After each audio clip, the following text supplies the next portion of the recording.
Hello and welcome to Physical Sciences. Today we're focusing our attention on electrostatics. But which part of electrostatics exactly do we want to focus our attention on? We shall be looking into the basics of exactly how materials or objects become charged in nature. So the key focus in this case is to look at the nature of charge. How does charge arise? And what exactly do we mean when we say a material carries, for argument's sake, a negative charge, or alternatively a positive charge? Or it could be a case where we're saying that a material is actually neutral. So we shall try and break it down in the easiest possible way that we can, so that we try and bring some understanding on the concepts of charge, right? Without any waste of time, let's look at the overview in terms of the thinking. Okay, so the big question that is going to guide our discussion today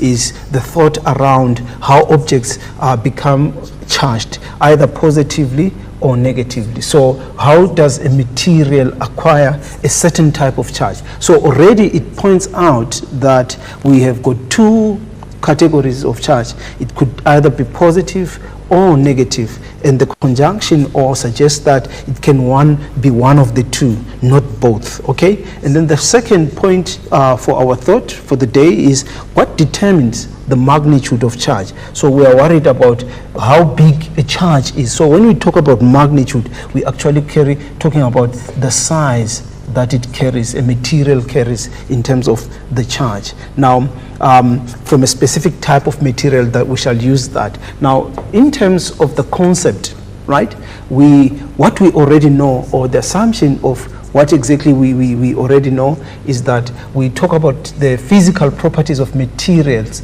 in terms of conductors. So when you talk of conductors, what exactly are you talking about? You're talking about electrical conductivity in this context. So conductors are essentially materials that allow charge to be transmitted through them, or they can carry charge from one material to the next. So we refer to those materials in terms of physical properties, that these materials are electrical conductors, because in a different context we may talk of thermal conductors, which obviously has to do with what? With heat, right? In the opposite end of conductors, we've got insulators. What are insulators? Insulators, actually, in terms of physical properties, they display or they exhibit the opposite of conductors. These are materials that actually exclude charge or do not allow charge to be transmitted through them. However, there's something that's quite unique about insulators as far as static electricity is concerned, which is something which will form part of our discussion for today. But the key idea is around the origin of charge. So the origin of charge, we talk about either positive or negative. How does the material become positive or negatively charged? So that's the big idea in terms of today's session, right? Okay, now the terminology in terms of the keywords, science is a language on its own. So the language in terms of how we use it in science would definitely differ from the everyday spoken language. So terminology, a very, very critical component of science, which forms the basis of our understanding. So that much said, we also want to appreciate the fact that, when you look at the definitions, it's either all or nothing. It's either you're given the 2 marks or nothing. In some cases, you may be given a statement and then you must identify the correct term. You are still matching, the description to the appropriate definition. So it's all or nothing. The examination guidelines are there for us to refer in terms of what is acceptable as far as definitions are concerned, right? So the first keyword that obviously this has got to do with the big idea of electrostatics. Now we talk about static electricity, or we deal with charges, okay? But what's so important about charges here is that these charges are actually stationary, okay? Charges that are stationary, okay? Not moving in the context of flowing, which is what distinguishes electrostatics and electricity. So the word static suggests that the charge is stationary. And then the word electro suggests something about charge, and this is about electrons essentially, okay? So electrostatics is actually that branch of physics that deals with stationary charge and, you know, the effect of charge in terms of the fields, you know, it goes on and on, but basically the long and short of it, it suggests that it talks about stationary charge. And then the second term deals with the law of conservation of charge. And in physics, there are a lot of laws which guides our understanding in terms of the theory, which also has far-reaching implications in as far as the application. But now, when something is conserved, you know, you'd realize that with all these principles or law that suggest something about conservation, they essentially say to us that, okay, there is a certain aspect, usually it's in a closed system, or a certain quantity that remains constant. A quantity is anything that can be measured, you know, charge can be quantified. We shall talk to that at a later stage. But when we say the law of conservation of charge, we actually refer to exactly what happens when materials interact with each other in terms of charges. And the quantity of charge, which is the total, the net, remains constant. When something remains constant, the key idea is that that particular quantity does not change. Okay, or it is conserved, put simply, right? And then the other term is quantization of charge. This is a very, very important aspect of, you know, determining the magnitude of charge. And this has a lot to do with how do we determine, okay? This has a lot to do with how we determine the amount of charge carried by a material.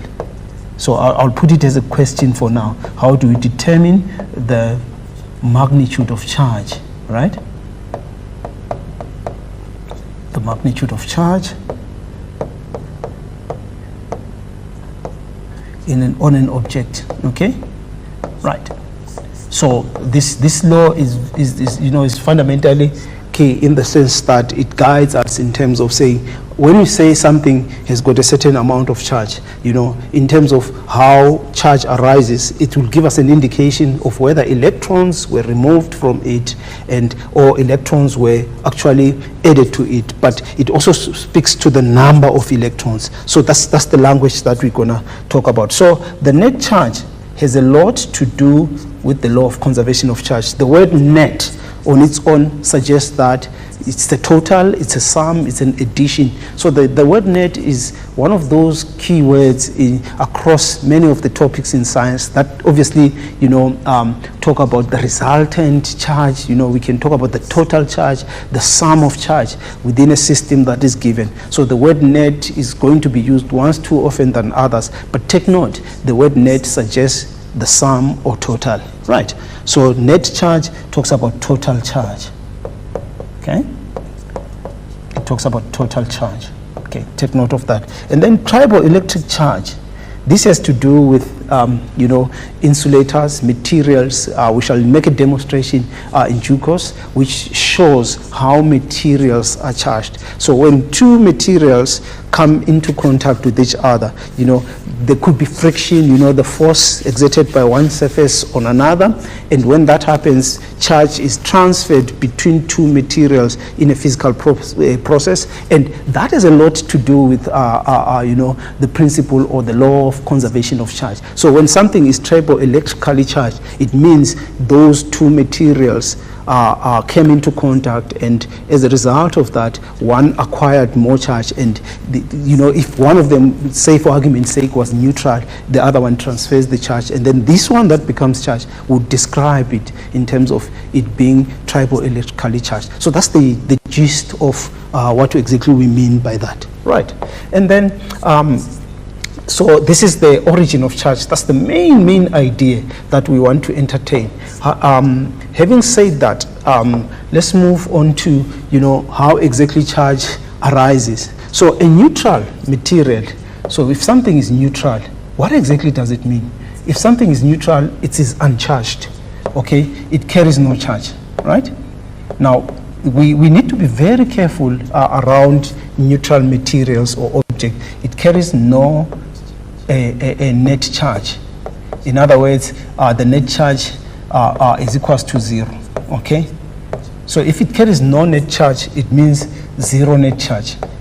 Now, if the net is zero, remember, any matter, as we know it from an elementary level, consists of subatomic particles, your protons, your electrons, your neutrons, you name them. And each one of these, the proton is positive, the electron is negative, the neutron, as the name suggests, it's neutral. Okay? Now, if the number of positive charges equals the number of negative charges, the net charge is zero. But wait a minute, does it exactly mean that, in other words, there are no charges? Definitely not. It means the net charge equals to zero. It means there is an equal number of positive to negative, right? So that's what we mean when we say there is an equal number. So the net charge is equals to zero. So if it's neutral, that's the implication of that. So if, for argument's sake, we add electrons to a neutral material, it has what is called excess electrons, what we describe as excess electrons. Now, if something has excess electrons, it doesn't mean that it doesn't have positive charges. It means there is more negative charges than positive, right? And then also, on the other hand, we've got what is called polarization. A material may be neutral. However, the distribution of the charge will be such that one end of that material has an accumulation or a collection of positive, okay, while the other end has got an accumulation of negative. The net charge here is zero.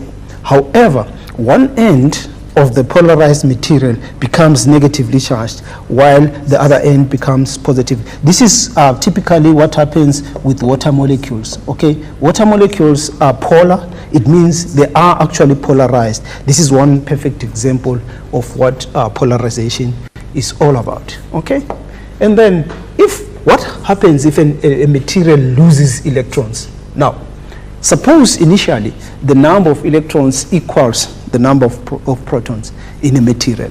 Now, it also suggests that the material is actually neutral. So what if we remove some electrons? It means there will be excess protons. But the excess protons were not a result of adding protons, okay? Let's go back, rewind. If we go back again to the atomic model, the structure of the atom, you'd understand that the electrons occupy these orbitals, this energy level. So it's easier, it's actually practical to knock out electrons or bring in electrons than to add positive charges or remove them either, okay? So if we lose electrons, what's going to happen? The material becomes positively charged. So if it has positively charged, it means it has excess protons. But these protons were not added.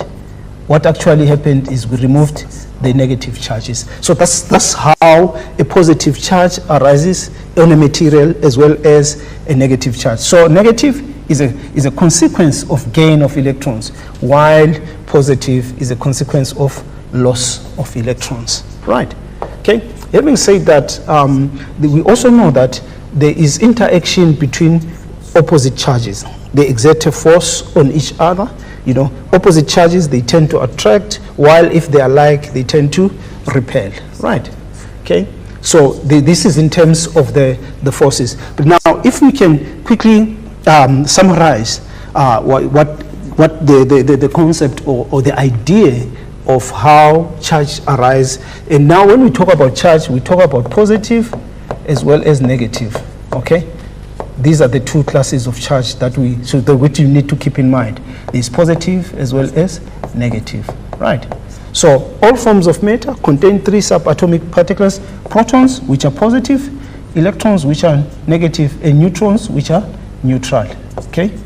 So remember, electrostatics has to do with the movement of electrons. Electrostatics, okay? So the charge arises as a result of removal or addition. So if we remove, it's going to be a positive charge, okay?